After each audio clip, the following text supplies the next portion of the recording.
This is Doc Ock coming at you live and direct from Black Facts Headquarters Central. So live. I got things falling off the walls over here. That's how live we are today.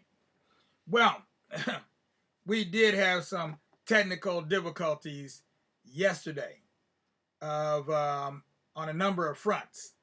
And so we're going to have to do a reprise of what we did yesterday in order to be able to correct what was left uncorrected. I tried to, I spent all night long working on trying to fix the error in terms of the missing sound portion, the missing audio portion of our YouTube presentation yesterday. And when I got done and tried to upload it to YouTube, that's when it dawned on me I wasn't going to be able to upload something that was 45 minutes long.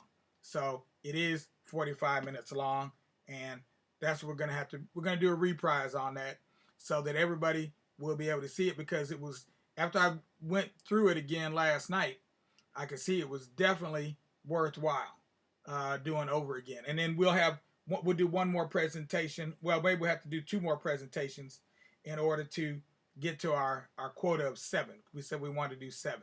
So let's get this party started. We don't have any time to waste. First things first, let's deal with this piece right here. We want to remind everybody, please give us a like. If you're looking at this on Facebook, please give us a thumbs up if you're looking on YouTube. If you're looking on Facebook and you don't see the audio-visual portion, the visual portion, the slideshow, etc., that's because you're looking at it on Facebook. So in order to see to get the whole experience, you need to switch from Facebook to YouTube. If you go to YouTube, you will get the whole thing. If you don't, just listen to the audio and you'll get a lot from the audio, although I've already posted the very same audio yesterday. So when we get done, I will go back and I will delete the one from yesterday, and then I will, I guess, I will share the YouTube video that we're getting ready to do right now, so that there will be one up there on Facebook where you can see the whole vibe. But just be aware, if you're looking at it right now live on Facebook, you're missing out. Go to YouTube. All right. And don't forget to subscribe to YouTube. Okay, that's the main thing we want to tell everybody.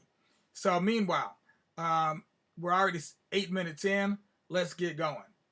We're going to do our proverb for today. We will do a different proverb today since we did technically do one yesterday. We'll do a different one today. Let's see what we got left. Oh, here goes one. Here goes one here. I like this one here. Okay. And these proverbs are in Kiswahili, and I'm still working with it, so excuse my Kiswahili. Maji yaki mwagika hayazoleki. Maji yaka mwagika hayazoleki. If water has, that's maji, if water has been spilt, you can't scoop it up. If you spilt the water, you're not going to be able to scoop it up. It's just gone. Okay, so it goes, Maji yaki mwagika hayazoleki. And there's your Kiswahili proverb for the day. By the way, Kiswahili is a language spoken by millions of people in Africa, in East Africa, as well as East Central Africa, and maybe even down in somewhat into Southern Africa as well. So, the presentation we're doing today, our reprise, is entitled A Black Madonna Cons-Piracy. A Black Madonna Cons-Piracy. And we say it like that.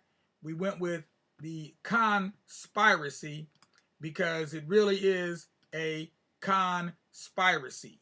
It's where people are being conned, and at the same time, the Black Madonna herself is being stripped of her color, which is really, I mean, it's right there in her description. She's a Black Madonna. How you gonna strip her color?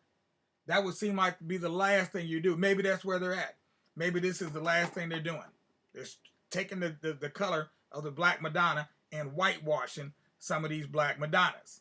Okay, now you've heard about it for years, but you haven't seen any proof. You just heard people talk about it.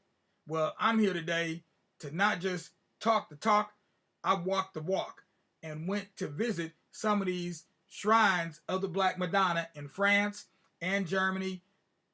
I would have gone to one in Switzerland, but I was really intrigued by the Kindley-Fresserbrunnen, and I made a side trip to the Kindley-Fresserbrunnen instead of going to Einsiedeln, where I should have gone to see one of the world's most fabulous Black Madonnas. So I missed out on that one.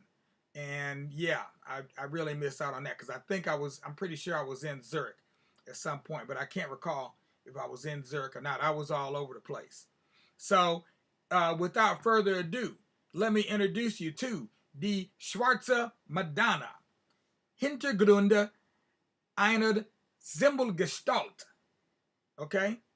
Hintergründe einer Symbolgestalt. And I still haven't translated that yet, but my basic understanding of it is the what's behind this particular symbol.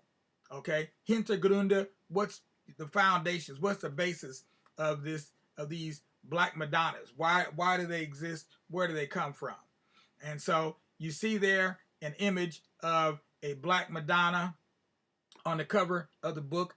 Anytime you see the word Schwarz, S-C-H-W-A-R-T-Z, Schwarz, or as in the case of former governor of California, Arnold Schwarzenegger, who says that his name did not mean black nigger, but that it meant black farmer. And I don't really care which one he was or his peoples were. If they were black, they're still black. Whether they call them niggers or farmers, does that really make that much difference? Okay. Same thing with the former head of the what was he? The former head of the U.S. military, Schwarzkopf. Okay, that's black head. Kopf is head in German. So knowing these other languages, these foreign languages that a lot of people didn't learn, take the time to learn, or realize that they needed to learn when you were in school, will leave you in the dark, so to speak. And that's where we're headed to. We're headed straight for the dark, for the Black Madonnas. Now, a lot of times, one of the most common explanations for these Black Madonnas, because they've divided them into three categories. Those that were accidentally black, those that were purposefully black, and those that they don't even know why they black. So they got three categories. So if we eliminate the one they don't know why they're black, and we intuit that for ourselves, obviously they're not in the category of accidentally black. So therefore, they don't think that they were accidentally black. In other words, from candle smoke, so they say. Then the last category is those that were purposefully black. And there are definitely some like that one. Like, for instance, when we look at this one, without knowing anything more about it, but just looking at the photo itself, you can see that the Madonna here has some brightly colored clothes, and her hair is definitely yellow, and or you want to call it blonde. So if, in fact, the reason that she's black was because of candle smoke, what happened with the candle smoke and her blonde hair and her brightly colored outfit? Why are they not dark, smudged looking, dingy looking, dirty looking? We had smoke damage here at our house, and everything in the path of the smoke had some kind of tinge or darkness to it, and it was difficult to get off. We had to send it to professional cleaners to clean that stuff off. So if it's candle smoke, then it should be consistent. The whole piece should be dark, not just the face and the hands of the Virgin Mary and the little baby Jesus. So We got to put some logic to it. Otherwise, we're being gaslit. And I'm not one for being gaslit. Not today, not tomorrow, not ever. So let's go on. We got another one here. This one, a lot of these Black Madonnas are connected with grottos. They're connected with caves. They're connected with underground places. The unknown. There's something about these Black Madonnas that brings about a feeling of the unknown for a lot of people. And then there are a number of them that are connected with springs, fountains, but particularly springs like fresh water. And so this one is one that's connected with the spring. So when you see this Black Madonna, she's situated right over top of a fountain. And they say that when they find some of these Black Madonnas, that the spring, the water just springs forth from the place that they found them at. And so that's what was said about this particular one. It's called, they call it Our Lady of the Fountain, Notre Dame de la Fontaine, and it's in France. My French is not good, so if you want to correct my French, feel free, correct my French. But Notre Dame, I do know what Notre Dame means. It means Our Lady. And so there's not just one Notre Dame. There are many Notre Dames, many Notre Dame cathedrals, churches, chapels, etc. I've been to one in France, not the one that burned down, the big famous one, but I've been to another one. See, what was it called? Vierge en Roi, or Notre Dame de Vierge en Roi. I believe that's what it was. Our Lady of the, no, it's called something else. Oh, Notre Dame de Bonne Deliverance. That's what it was called. Notre Dame de Bonne Deliverance. Our Lady of the Good Delivery. That's what it was called. But it's also known as Vierge en Roi. And Roi means black. Very simple. This one is one that one of our great historical researchers, J.A. Rogers, located, found, heard about, researched, traveled all over the country at a time when black people were not allowed to go in libraries. He was traveling all over the U.S. and he had to get, oftentimes he had to be very creative and get other people to go to the library, check the books out for him so that he could actually have the time to read the books, because they did not let black people check out books from many of these libraries, period, dot. So he was back in the days of segregation in the 30s and the 40s on up into the 60s, and he was a porter on the train. So he traveled all over the U.S., but he also went out of the country. So this one you're seeing here, I wanted you to see it because it's significant because of the fact that it, number one, it's not in Europe. Number two, it's very similar. You'll note the similarity between the stances that a lot of these Black Madonnas are in. This one is a standing one. Many of them are oftentimes sitting. You'll notice that, which hand is the baby being held in and what is the other hand doing. And a lot of times they say that other hand, that right hand pointing to the baby is a symbol, almost like giving somebody the peace sign or flashing up, your three fingers to say you're from the Trey Crips or whatever. Okay. But these symbols, all these things are symbolic. And when the artists created these Black Madonnas, the artists that created them were very much in tune with the symbology. They're very familiar with it. So this one is from Costa Rica, South America. This is one of the oldest Black Madonnas. And the interesting thing about this one, and many of these older ones, is that they are not European, first of all. They actually came from Africa. They actually came from Northeast Africa and were brought to Europe. But now when they give them a name, they will be Our Lady of Czestochowa, which is a location in Poland, or Our Lady of wherever. You pick a place, Chartres, or wherever, Compostela, So they will name them after the place where they are located today. The question is, how did they get there? If they were venerated objects, which many of them would have been, because the original, the earliest Black Madonnas were paintings, maybe some sculptures as well, but I know particularly paintings that were said to have been created by the Apostle Luke himself. Matter of fact, one of them, the Our Lady of Czestochowa, it was said that Luke was sitting in front of the Virgin Mary. This is what's said. I don't know. It doesn't sound like it could possibly be true. But that he was sitting in front of the Virgin Mary and used her as a model to do this, to create this painting, and made the painting on the table they were sitting in front of. Now, that sounds a little bit off there, so I'm going to have to check on that story some more. So don't take that for gospel, okay? Because it sounds like it ain't even possible.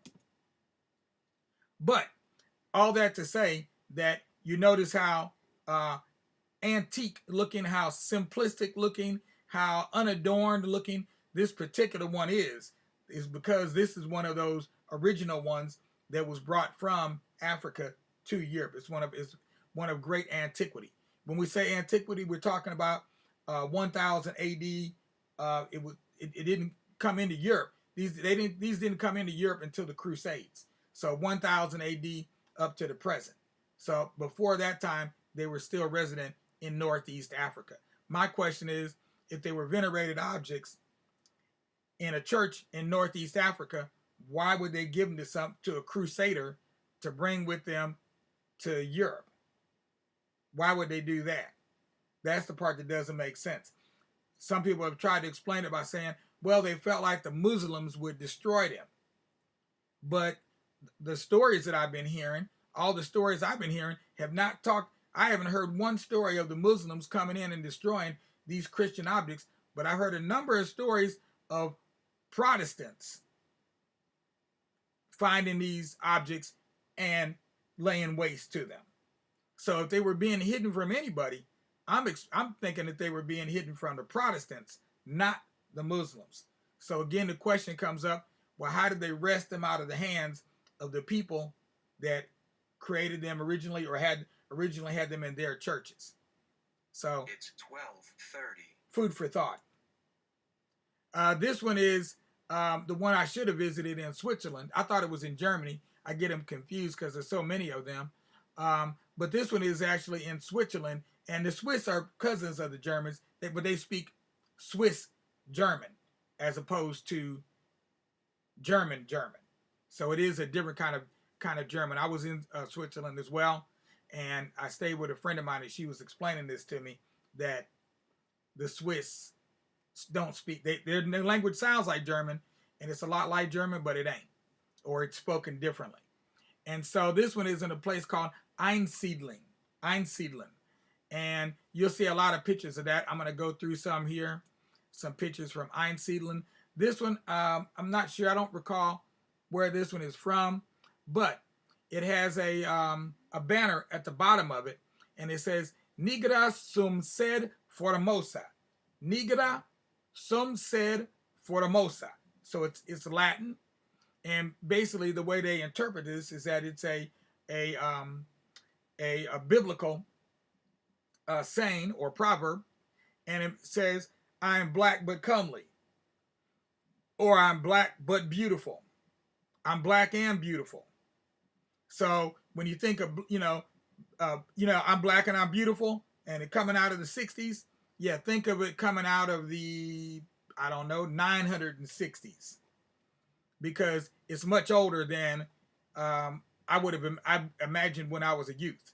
Now this one is another one of Our Lady of Czestochowa. Now they've got a fantastic story about why this particular Black Madonna has marks on her face. You see the marks up there on her face. Okay? And the story they came up with is that these Hessians came in and they didn't like it, and they took it off the wall, they chopped it up into a number of pieces, and then they started chopping it some more, and they ended up putting 2 or 3 marks on the face. And they said then somehow she was mystically, magically restored maybe through a miracle of the Virgin Mary, that she was magically restored. In other words, all the pieces came back together again. And then they tried to get the marks off her face, but every time they tried to restore it and get the marks off the face, the marks would come back. So they said, okay, to hell with it. We'll just leave the marks there. Now, that is a fantastic story. It's a really fantastic, it's an interesting story. Fantastic story. Can't verify that story because that doesn't sound real. But I'll tell you what does sound real. Those marks on her face look a lot like the tattoos that are used in amongst the Yoruba in Nigeria to identify a particular tribal affiliation. So they look more like tribal marks, if you ask me. The way that they're both perfectly aligned and the direction that they're going. Well, I think a lot of times they do have them going across this way, but they actually cut the skin and they'll put medicine in the skin to make it get a keloid, to make it develop a keloid, and so there'll be a bump there that'll stay on the face for a long time, and those are these tribal marks. So, questionable explanation. Maybe there's a better explanation than the one that they've been giving us. Now, this one is really interesting. A lot of people keep telling me about, oh yeah, I saw the Pope praying before Black Madonna, and they're trying to figure out, interpret what's happening with the picture, where the picture is at, and so on and so forth. And that, is this a secret, some kind of secret thing, because they never heard of it before? Well, it's not a secret. They took a lot of photos of a bunch of different popes praying before this image of the Black Madonna, and it's in Rome. It's not in the Vatican. It's in a place called Castel. I think it's Goldova. I think it's Goldova. I might have the name. Might not be quite accurate on the name, but it's a castle. They call it a castle. It's a retreat that the popes go to frequently, and this is Pope Pius the 12th, I believe, born 1876, died 1958. So this has to be older. This picture has to be older than I am. So it's got to be at least over 100, around about 100 years old when they took this photo.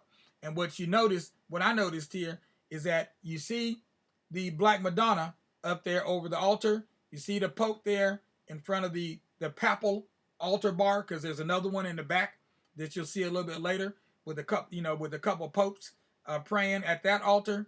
And then notice the picture off on the left side in the top left corner.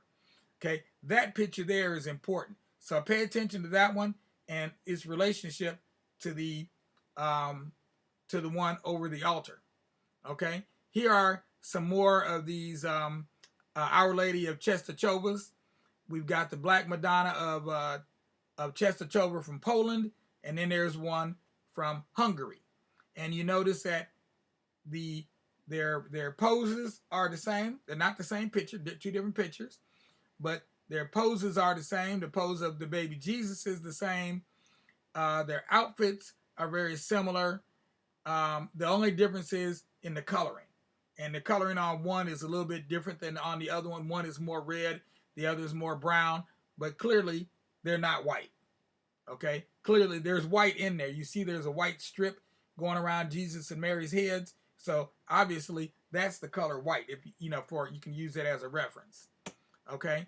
And then we go here. And this is Pope John Paul II praying before one version of the Our Lady of Czestochowa. And this is a close-up, I believe, of the very same picture. That could be the same one. If it's not, it's real similar, because you see it's in relief. It's done in like a bas relief type style. And this one is, the one I'm showing you here is made out of silver. And then, you can see the only color on there is the color of Jesus and Mary. Their clothes have no color at all, so it's quite stark in terms of this being a Black Madonna, and purposeful. Okay, that was the point I was making earlier. Here goes another one, Pope John Paul II. This is one, I'm not sure where that one is at. That might be in Poland. I'm not sure. I don't that might not be in the Vatican. I don't think it's in the Vatican. This one is interesting. I threw this one in. I want to show you some more of these later, these types, where you see Mary suckling the baby Jesus. Because that's what the breasts are for. They're for the children. Just like the tits on a pig, a cow, or a horse, or a dog, or any other animal. That's what they're for. You know, you and I are not going to go over there and suck on their tits. Although they did say Romulus and Remus were nursed by a wolf. That is a story that comes from Rome. But it's a natural thing, and it's a very naturalistic pose. But you don't often see Mary depicted like this. And this one was done by a famous German artist by the name of Albrecht Dürer. Albrecht Dürer. So, yeah, just for your reference. You can't see his signature. It's way down in the bottom left-hand corner, but there's a symbol down there that tells you exactly who the artist is. And he's a very famous German artist. Now, you see this one here. This is the reverse. It's the same location as the picture I showed you before that you saw in black and white. This one right here with Pope Pius the 12th. Okay, and then you go over here and you see the same picture on the left. I mean, excuse me, now it's on the right. It was on the left. And then you see the Our Lady of Czestochowa over the altar there. And this is Pope Benedict. We'll see another picture maybe in here of a Pope who didn't die still holding on to the papal seat. He decided to retire. And so that's why we have, more or less, you have two popes right now, but only one is really sitting in the, directing the papacy. This is another one that's real famous. I forget where it's from or what its name is, what they call it. But you can see it's very elaborately done. It's another one that's got a bas relief style. But you also notice that it's not that dark. A little bit lighter than some of the other ones. And this is the main thrust of what I'm dealing with today, is how these Black Madonnas in modern times, people have tried to basically go back and rewrite history and pretend like they never existed. But clearly they do, and they did. And here's Pope John Paul II paying homage to a Black Madonna, but I don't know where this one is at, but there's no question that she's black. There is no question about that. Okay, that's obvious. And it ain't no smoke. Smoke wouldn't have made her. I mean, they'd have had to put her in the fire to get her that black, because she was charcoal black. Here goes Our Lady of Czestochowa again. Okay, there are a number of them. This one, I don't know the name of it, but clearly you can see it's not smoke that made the Madonna and the baby Jesus black, because you see there's two white people in there. Clearly, they're white, and the Madonna and the child are not. So this is something, if this started back in the days of Luke, of Matthew, Mark, Luke, and John, then this is a traditional depiction of the Virgin Mary and Jesus. So all those people that are telling us that there's no pictures of them, there's no pictures, well, what do you call this? I don't know. It looked like pictures to me. If you ask me, these look like pictures. And if it goes all the way back to Luke, it's not quite contemporaneous, but it's very close to contemporaneous. Okay? This one here is, this one is from Magdeburg Dome in Germany. And it sits on top of the outside facade in the front of the building. And I took a picture of this one because I've never seen this depicted anywhere, online, in a book, a magazine, on TV, in a video. No, it's like nobody knows it's there. But I bought some materials while I was there so I could do further research with materials actually from the place, as opposed to reading somebody else's interpretation of what they read when they were at the place. And it described that this is the Black Madonna, and that the Magdeburg Dome is dedicated to the Black Madonna, Saint Maurice, as well as Saint Catherine of Egypt. Now, Saint Maurice was supposed to be from Egypt, of the Theban Legion, so he was either from Egypt, Sudan, or Ethiopia. All of them in that same area with all those dark-skinned people. So obvious, and when you see his image, which you'll see in another piece that I've done previously or in the future, he not only is black, but he has African features. So they actually had a model of somebody who was African when they created his image. So he's got a statue there, a number of statues there, like 5 or 6 statues at this church, at this cathedral. And then St. Catherine has a number as well, and so does the Black Madonna. The point is, when you see them on the front of the building, all of them have these gold auras and halos going around them. St. Maurice also has a gold spear in his hand because he's a warrior. And then he's also the patron saint of the Holy Roman Empire, which was started by Otto I in 1069 or so AD, but in the 11th century. Okay, so going all the way back to the 11th century. So when Hitler came and he was talking about the Third Reich, that's the third reign. There was a second and then a first reign. So World War II, Third Reich. These other two, Otto I would be the First Reich, because that one was he's the one that established the Holy Roman Empire, was Otto I. Then there was a second reign, and I'm taking it that was during the time of World War I, because Germany was also involved in World War I. And so that's how you get to this Third Reich. So this was an important place of worship. It was important to the emperors. It was also, and it was still been important to Hitler during his time, and even up to today, because the reunification of Germany into one unified country instead of East and West, divided between the communist and the Western democratic style of governments.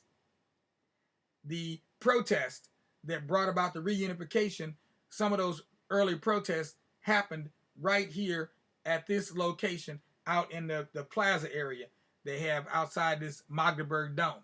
So these are places of power, places of worship, places of holy sites in Germany as well as other parts of Europe. Okay, and not right at this point, we're going to kind of cycle through the rest of these so we can go ahead and tie this thing up with a bow. This one is Sarah Lakali, otherwise known as Sarah the Black, otherwise known as Sarah the Egyptian. And she is not a depiction of Mary, but she is a black mama. And black mamas have been venerated for some amount of time, not just in countries where black women live, but in countries where black women are typically not found, meaning Russia, Germany, Poland, Switzerland, France. Well, Spain doesn't really count because the Moors ruled Spain for 700 years, so there were plenty black women down there. All right, this one is Our Lady of Marsat. This one is, I believe, in France. Originally, it was a white version of the Virgin Mary, not traditional. They didn't like it like that. So the parishioners decided to paint her black. So definitely not smoke damage. This is Notre Dame de Mende in a cathedral in France, I believe. Notre Dame du Mont Tomb, which is a Virgin Mary of the Tomb, or Virgin Mary of the Underground, the Virgin Mary of, I believe they said of death. Might be of death too, I can't remember. But I know of the Tomb and the Underground. Many of these, the original Black Madonnas were found in, I said before, caves, grottos, and some of them were just straight buried under the ground. That's the story, at least anyway, that they were discovered. So somebody had hidden them from marauding bands of Vandals or Visigoths, I would imagine. Our Lady of Saint Gervasi. Okay, that one was particular. I like that one because it's all, you know, all black, in black, around black. Later on, you'll see some more. Well, earlier in some of my earlier presentations, I also showed pictures of Isis with Horus on her lap, which looks very similar to this depiction of the Black Madonna here. Here we have another one. I don't have a lot of information about this one other than she's very beautiful. Back to this one I showed you on the cover of the book. Now you can see the full, get the full effect of her. This one is this one from Einsiedlen, and she's depicted as having come out of the clouds and has appeared at various times over battlefields and different situations. She will appear out of a cloud, and so that's why you see this aura going all around her, indicating this type of a cloud. And then here are some other images of her, you know, in her home, in her place, her usual place where she resides at. Okay, this is Brother Gerald, and Brother Gerald, you see he's up on a scaffold. That's how high up that image of the Black Madonna is. And then you can also get an idea of the size relative to Brother Gerald of how big this Black Madonna is. It looks like it's about life size. So they can be quite large. So they're not all, you know, so to speak, they're not all doll size like the one I have over here. This is one that I brought back with me from Germany. So you can see this one here. This is from Altötting, right? Altötting. And I still probably not saying that right, but I'm working on it. So this is the one there, black image of the, it's a Black Madonna from Germany. Black Madonna from Germany. And so the key thing to remember here is that these Black Madonnas are not black in order to appease black folks. They're not black in order to, is this some kind of artistic something? They're black for a reason. There's a reason behind this because they're too prolific. There's 450 to 500 of these that you can find not in museums typically. You're going to find these in cathedrals. So here you see one being paraded around town. Now, when I did this yesterday, I gave her weight in kilograms. 1 kilogram is 2.2 pounds. So therefore, this one is 200 kilograms by herself without the rack that you can't quite see it, but she's on a type of a rack that these men are carrying on their shoulders in order to hoist her up. So so she starts off at about 220 pounds. 220 pounds or more. No, excuse me. 2.2? 200 kilograms? Oh, no. She's starting off at 440. Because I said 2. Yep. 2 times 100. That'd be 220 twice. That's 440 pounds. And then by the time they're done, she's about 300 kilograms. So nearly 700 pounds because people throw bouquets of flowers on top of the support that's holding her aloft there. And so they parade around the town, and the parade is long enough to where they get tired. They get tired of carrying her up there, and they have to have some replacements come in while they're in motion, I would imagine. I don't know exactly how they do it. I haven't been there to see that, but I would love to go and see that. That would be interesting. Here are some up-close images of her. And again, I don't know exactly where this one is at.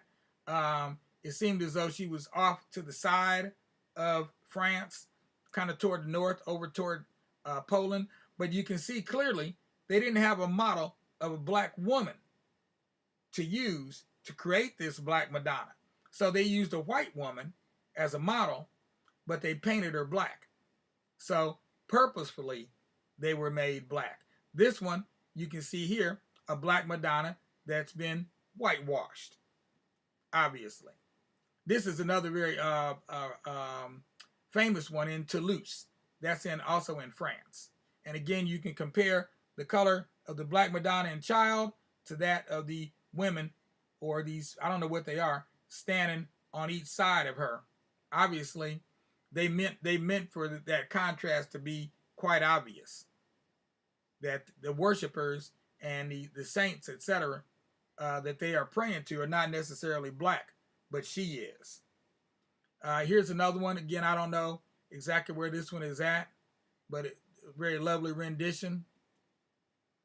Now this one, we're back to Einsiedeln, and now what you're seeing is you're seeing the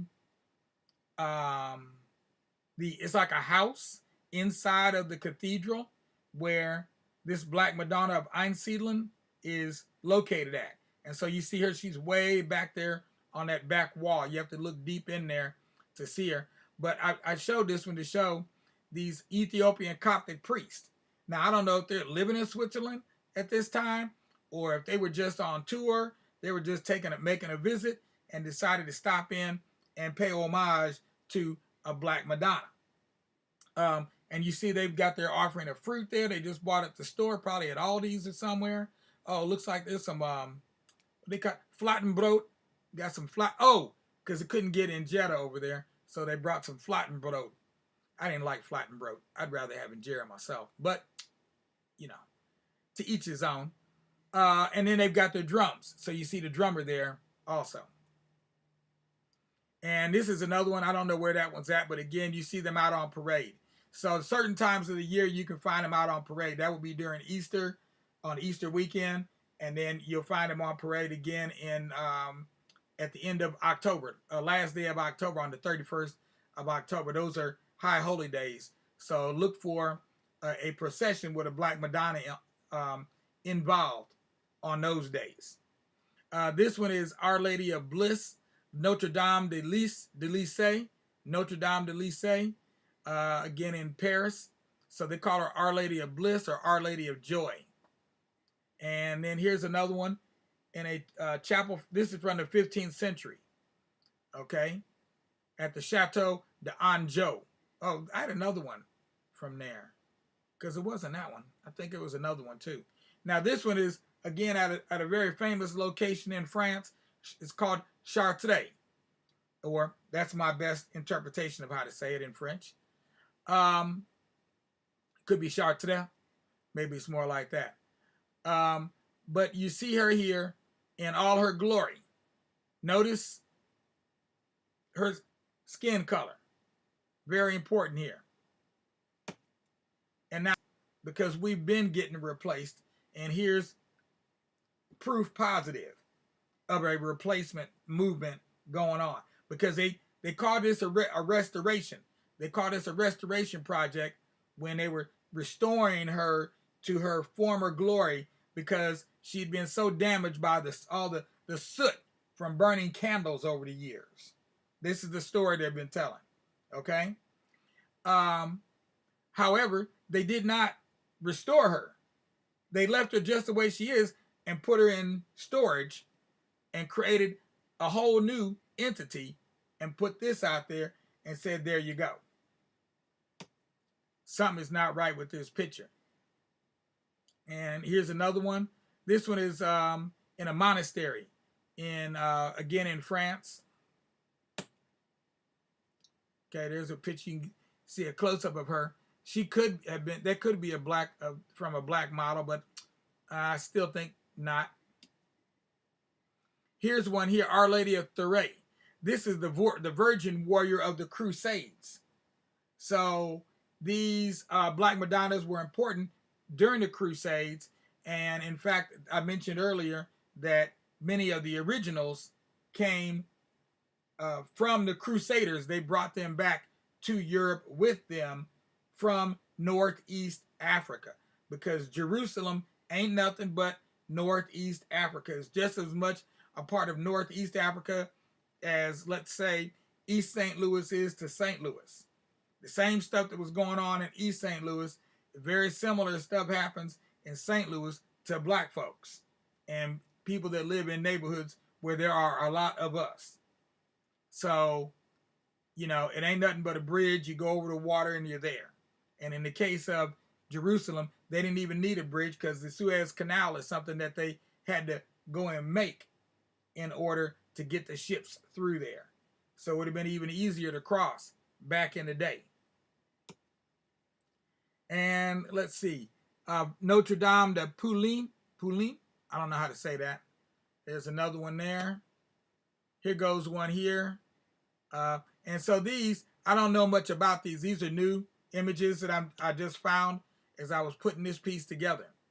Okay, all of these are called Notre Dames. The last three have all been Notre Dame. So is this one. This is one of the first ones I showed you earlier, Notre Dame de Rocamadour. Okay, and that means Our Lady of the something. I can't see what the rest is there. Oops. Oh, Our Lady of the Poor. Ah, there we go. Our Lady of the Poor. Oh, that was handy. I didn't know I could do that. First time I did that. Okay. And let's see, what else do we have here? Oh, this is also Our Lady of Rocamadour. Another version of her. See how they dressed her up. Vierge. Oh, this is the Black Madonna, La Vierge en Moi. Okay. So, Vierge en Moi, that means the virgin, the Black Virgin. The Black Virgin. And that was the name that they called the one that I went to visit in Paris. It wasn't this, I don't think it was that same one. I think that might have been a different one. Here goes another one, Our Lady of Joy or Our Lady of Peace, Our Lady of Bliss. Now, the important thing I wanted to show you here is what's in the background, because that looks like Mary behind the Black Madonna. Okay, it appears to be a woman, best I can tell. And then on either side, there are 6 people on, oh, there's more.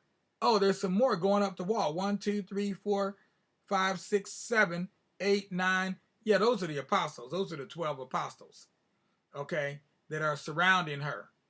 So clearly all of them were portrayed as being white with blonde hair, maybe even some blue eyes, in spite of the fact that the area they're from is clearly a place where dark-skinned people, black folks, were dominant, predominant. So, very stark contrast with the Black Madonna and these apostles that are all around her. And then here you see same scene or very similar scene with 6 of the apostles or 5 apostles down here. Looks like 2 angels there. It's probably Michael and Gabriel. And then the Black Madonna, the Virgin Mary, and Jesus in the middle there. Okay, and here's a close-up view. But this one is not from Europe. This one is from Ethiopia. And as you can see, it's done in a relief style. And it's, I believe it's made out of silver or some kind of composite, because it looks kind of goldish. But I'm not sure. It could be bronze. Could be made out of bronze. This we're getting out. We're winding down. We're getting to the end. This one I like to show because of the similarity with this slide that follows. Okay, so here's a Black Madonna in France, and here's a portrayal of the Black Madonna and Jesus in Ethiopia. By the way, Ethiopia is the oldest Christian nation on the planet Earth. So where did Christianity start? Africa. Christianity didn't start anywhere else but in Africa. I don't care about Ben-Hur and the greatest story ever told and all that stuff they played on Easter weekend last week. I don't care about all that stuff because there's some facts in there that I know they have misinterpreted. I don't even have to watch it to know that, because that's what they typically do when they tell these stories. First of all, wasn't but one black person in there. I forget his name, Silas or something, but it was only one black person in there, Sidney Poitier, as if he was the only black man around that could play a biblical role at that time. So you see here, this is a typical Ethiopian depiction of black people from Ethiopia, who are not portrayed as being jet black, coal black, or anything like that, but more of a brownish tinge. But clearly, you see the men down here at the bottom have afros. Okay, the way they've depicted Jesus there, I believe, is influenced by other depictions they may have seen from other places. But you see the archangels here, Raphael and Gabriel, up there at the top, and they've got afros as well. So clearly they're black folks. And this one here I like because it's a picture that I just found a couple days ago out of Ebony magazine, 1959. I believe it was before Easter, 1959. They did a whole article on Black Madonnas in Europe. So I'm sure that they had been some of what inspired, part of the inspiration for doing that came from J.A. Rogers, because he had been putting things like this in the local black newspapers for years, long before they put this article in Ebony.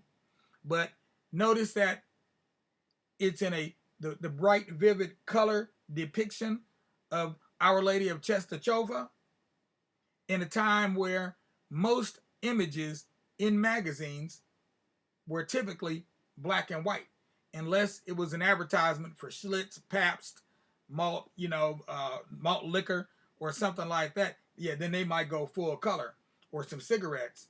But in terms of the actual articles, etc., typically the pictures would have been in black and white. But they felt the need, and I could relate to that, to depict this image of the Black Madonna in color, because it says a whole lot more in color than it ever could say in black and white. Hence, that's one of the reasons I needed to go to Europe. Well, when I went to Europe, I made sure to go looking for these black gods and saints. Okay, the images of the Black Madonna and Saint Maurice in particular, because I wanted to see him for myself, and I wanted to see him in color. This one here hangs in our entryway here at the Crosby Archives. It was done by a student artist by the name of Ron Anderson, vintage 1969, early 70s.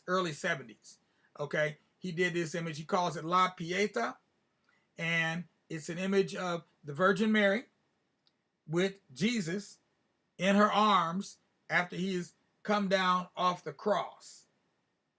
Very, very powerful piece. You notice the hands in this one as well, how much attention. They just kind of, your eye naturally goes to that hand, and you can see the stigmata on his hand. In other words, the hole that went through his hand where he was nailed to the cross, etc. So very powerful piece by our brother Anderson. It's done on butcher paper, but it hung in Dr. Crosby's office for years. And after we had a fire here, we got it. A lot of things were reframed. And this is one of the things that actually got a real frame.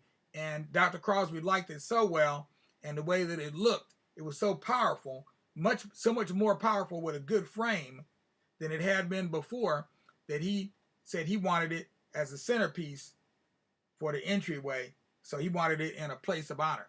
Matter of fact, that same wall had previously held pictures of a number of our relatives, but those had come down after the fire, and this is the image that went up, one of the images that went up on that wall in its place. So very powerful image. That brother, Ron Anderson, he's still around. He did a mural in Oscar Ritchie Hall. The most famous mural he did here in Northeast Ohio, in Kent, is the one he did in Oscar Ritchie Hall of Malcolm, which his pose looks very similar to that one, to La Pieta. And he's still doing art. You can also find his murals, some black historical murals in the Ohio State Capitol. You got to go up some floors. It's not on the main floor. So when you get there, you just have to look it up, ask around. They'll tell you where to go find them. This one is The Quest for a Black Christ. And this is also out of Ebony magazine, 10 years after the picture I showed you previously. Now we're in 1969. So after the founding of the Shrine of the Black Madonna in Detroit, Michigan by Reverend Cleage. And so Reverend Cleage and a number of other black ministers and religious scholars, etc., like James Cone, came up with an idea of a black liberation theology. In other words, a theology designed for black people to liberate us, to free us mentally, spiritually, and in every other kind of way. And so they developed a whole theology around that and started and tapped into an ancient tradition of depicting Mary and Jesus as black, as opposed to this American iconic image of Jesus looking like Charlton Heston with a beard, or Yul Brynner when he had hair, or something like that. So, so the article they put out, it's by a famous sociologist or psychologist. I forget which area was his. He was either psychology or sociology. Alex Poinsett. And they titled it The Quest for a Black Christ. But the subtitle is of note because the subtitle is Radical Clerics Reject quote unquote honky Christ created by American culture - religion. Well, that part is accurate. It had this image of the blonde-haired, blue-eyed Jesus is definitely an American creation. It's not really even a European creation because traditionally the Black Madonna and Christ were depicted as black. Now you can go and you can find some non-traditional imagery, but the traditional imagery that started with Luke portrayed them in a whole different light, so to speak, or lack thereof.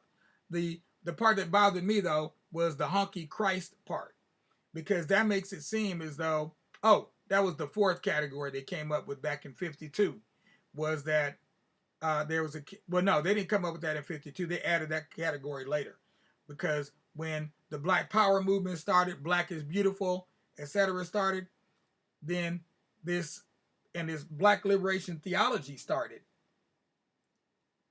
It was one of the ways of attacking Black liberation theology was to label it like they did the Nation of Islam, calling them Black Muslims. So similar kind of thing happened with this liberation theology, that it was also labeled in a way that made it seem like it was some radical, wild-eyed people that came up with this idea of a Black Virgin Mary and Jesus. So something very quote-unquote non-traditional, when in all actuality, as you've already seen with all these other images we've been putting up here on the screen, Jesus looked more like this than he did like that. And obviously that's a picture of me. And this is at the Schiffskirche in Altötting, Germany. And I'm standing obviously next to a replica of the Black Madonna that's there in the Kapellplatz, where they have the Gnadenkapelle, which is a our what do they call it? Chapel of Grace, the Chapel of Grace. And then here is the image that's very famous, become very famous image of the Black Madonna that was created in 1967 and placed in the mother church for the Shrine of the Black Madonna, because now there are many of them. There's some in Africa. There's one in Detroit. There's one in Atlanta, and there are also some in other cities. I'm not sure all the different cities that they're in, but I know that they're in. I've counted at least about 6 different places that there are currently shrines of the Black Madonna in the USA. But when you look at the literature and you go and look online and you're looking for images of the Black Madonna and where are they located, funnily, you will not find any shrines of the Black Madonna in the U.S. on the list. And I have to wonder, why is that? Why are they not on the list? What's their justification? I know they have one. Now, whether or not I buy it or not, that's a different question, because I have serious doubts as to me buying that. Okay, because it sounds like a load of something I wouldn't want, except in my garden, because it make my vegetables grow good.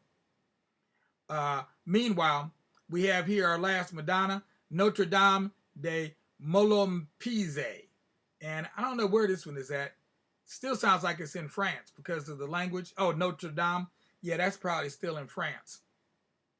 Because it doesn't sound like Italiano. And when you look at this one, pay close attention to the pose, which is very much like that of Horus and Isis. And then pay attention to the coloration of Jesus and Mary. And now I'm gonna show you the restored version, because they've been doing restoration work, because these statues, there was something wrong with them. They needed to be fixed. And this is how they fixed that one. Okay? Yeah, they fixed her real good. Okay? They fixed her real good. So you can see, exact same image, totally different color. If you get a close-up of her, you might even see she's got blue eyes. I'm not sure about that, but whatever. Okay? And this is the question.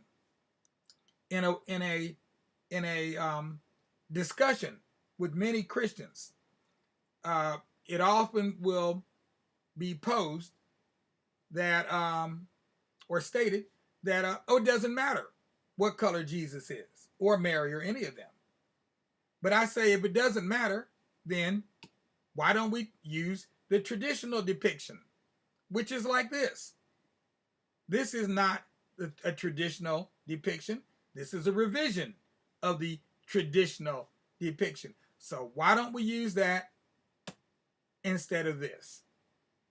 And there's really only one answer, and that has to do with white supremacy. I know y'all been hearing a lot about it lately, but it's always been an elephant in the room. And in our neighborhood, that elephant's always hollering. So we hear it loud and clear. And this is just another example of more of the same. So at some point, we need to really address this issue. I've been in some churches around here, and I've noticed that there are depictions of black folks, in terms of the different biblical scenery, etc. But it's something that we have to be on guard about at all times. Even in Europe, when they tried to paint some of them white, the European believers, they got up in arms. They got upset and said, "This is not our Black Madonna. Y'all need to put it back the way it was." And they made them get out that black paint and paint them black. So it's not just a question in the USA. It's not just about me and some other wild-eyed radicals. This is a question of ecumenical importance, of deep significance within Christendom in general, whether it's the Eastern Orthodox or the Western Unorthodox. It's a question as to how are the saints and the icons of Christianity, how should they be depicted? So there's more to be said about this on this topic, and believe me, I will say it. So I'm adding an extra presentation because I had to repeat this one from yesterday. So I do another presentation tomorrow. Tomorrow I'm gonna try to focus on Santiago de Matamoros. Who is Santiago de Matamoros? So it'll basically be I will title it Christianity and Africa. Okay, Christianity and Africa, or Christianity and Africans. Actually, it'll be Africans. Christianity and Africans, and what has been the relationship between Christianity and African people over the centuries. And we're definitely going to go back further than 1492. Yeah, we're going to take you all the way black. So be here tomorrow for more of the good stuff. And until tonight, we say, may peace guide your way. Please don't forget to give us a like, a thumbs up, and subscribe to the Tubular Black Facts channel. This is Doc Ock. Peace out.